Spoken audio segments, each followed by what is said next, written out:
Hey guys, welcome back to my channel. So my name is Pauline. If you are new here, welcome. If you are just stopping by, also welcome. So today we are going to be doing a Bohemian knotless today, and my client is 11 years old. So basically I have found a tip on doing the boho curl. So I do not add any type of curls on the first row because the first row gets tangled.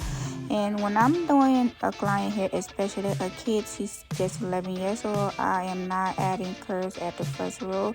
I'm gonna start adding curls at the second row, and she is doing the medium today. So anything I'm using in this video, I am gonna put the link down below. If you want to know where I get the comb, where I get the braiding hair from, or where I get the comb and all the stuff, I'm gonna leave the link down below. And also don't forget to follow me on my Instagram. My link gonna be also down below. And this is the second row.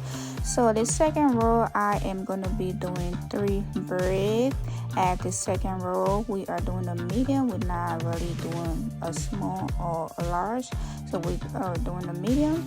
So just stay tuned and watch the video. Don't forget to leave a comment down below, and I will see you guys in my next video.